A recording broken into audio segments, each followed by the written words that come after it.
gente, meu nome é Camila, eu tenho 13 anos, estou no 8º ano do ensino fundamental. E eu vou falar um pouquinho sobre o meu canal. Eu vim aqui hoje para poder compartilhar um pouco com vocês sobre essa disciplina que eu amo, que é a história.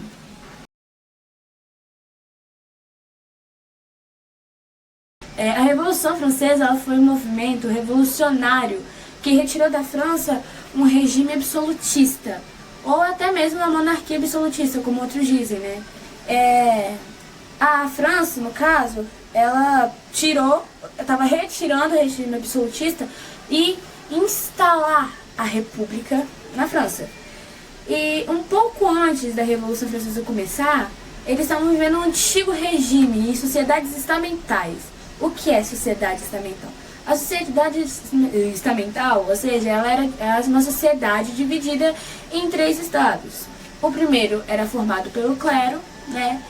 O segundo pela nobreza e o terceiro pelos camponeses, pelos artesãos e até mesmo pelos burgueses. Aí é a hora que você se queixa. Mas como assim, sendo que os burgueses nessa época eles tinham condições extremas? Mais pra frente vocês vão entender um pouco mais sobre isso. Então, quando começou, praticamente no início da Revolução Francesa, começou a ocorrer uns probleminhas pequenos. Tipo, a política, ela era totalmente estruturada, porque os privilégios na França, eles eram só para o primeiro e para o segundo estado. Eles não pagavam os impostos. Então, isso levou o país à ruína. O segundo problema foi que a França ela gastava mais do que arrecadava. Igual, eles começaram esse problema, ele fixou na França durante as participações da França nas guerras, tipo a guerra de independência dos Estados Unidos e a guerra dos 7 anos contra a Inglaterra, né? E também as secas. Outro problema, uma seca foi um problema que agravou a França, porque começou a ter a escassez de alimentos, né? Então a população começou a ficar insatisfeita, né, com a política totalmente estruturada e também com a economia, a questão econômica da França começou a ter essa insatisfação do povo. Em relação a isso, o rei Luís XVI, que governava a França nessa época, ele fez a reunião dos Estados Unidos, não, Assembleia dos Notáveis, confundi aqui, que foi em 1787, né? Ele convocou somente o clero e a nobreza para saberem se eles estavam dispostos a começar a pagar os impostos para poder ajudar, né, na economia da França. Só que o clero e a nobreza eles ficaram com muito medo de perder os privilégios, né? Com medo de ter que, se eu for pagar impostos eu vou ter que começar a trabalhar. Isso não é pra gente, isso não se agrava a gente. Então eles se juntaram e eles acabaram que eles não pagaram os impostos. Só que um ano depois, em 1888, Rei Luís ele continuou insistindo e ele fez a reunião dos Estados Gerais. O que foi essa reunião? Ele convocou o representante de cada estado, do primeiro, do segundo e do terceiro estado. Chamou todos eles para eles poderem discutir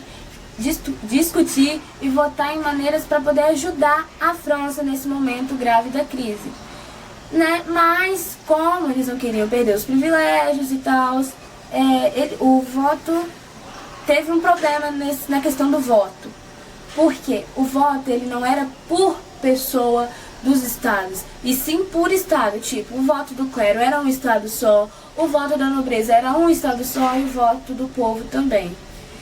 E aí começou a agravar esses problemas na questão. E com isso tudo, né, veio o chamado juramento da sala do jogo da pena. O que era essa sala do jogo da pena? Era uma sala de jogos, que nesse caso só tinha um jogo, que era tipo tênis que eles jogam hoje em dia, mas não era tênis, era com elementos baseados em tênis, né? E o terceiro estado, né, como eles perderam, eles ficaram muito satisfeitos, apesar do terceiro estado ser a maior parte da França. Praticamente 98% da França era o terceiro estado. Então eles fizeram esse juramento que eles só iam sair da sala do jogo da pena até que a França tivesse uma constituição, ou seja, uma lei que limitasse o poder do rei. O rei ele não ia acabar com a reunião ali e deixar o clero e a nobreza sair ganhando. Claro que não. Ele queria que a França tivesse uma melhoria, né? Para que essa crise acabar. Então, ele percebeu que não só o terceiro estado, o primeiro e o segundo também, queriam que limitar o poder dele, né? Que ele tivesse menos poder na política e que eles também tivessem uma participação nessa política. E ele percebeu isso, ele não queria perder esse privilégio de estar comandando tudo, o seu chefão.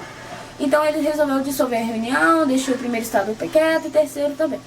Né? E com isso tudo veio o grande medo. O que foi o grande medo? O grande medo, ele foi a revolta dos camponeses, né, com a situação atual da França, né, a crise, né, os impostos, a escassez de alimentos. Então eles começaram a atacar tudo. E com esse grande medo veio a queda da Bastilha. A queda da Bastilha. A queda da Bastilha foi um movimento que muitos historiadores consideram como se fosse o marco do início da Revolução Francesa. Mas somente quem participou da Revolução Francesa sabe quando começou. Então, a Bastilha, para quem não sabe, ela era uma antiga prisão que não estava sendo usada nem pela nobreza nem pelo clero.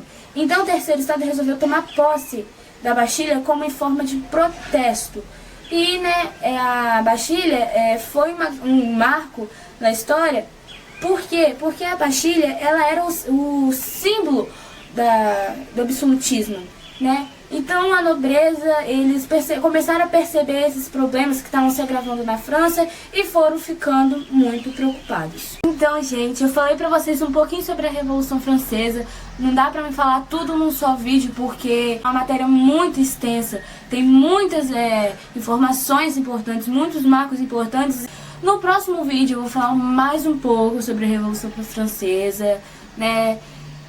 Vou falar sobre um cara que foi o cara que ele deu a fama à Revolução Francesa. Você já deve ter ouvido esse nome.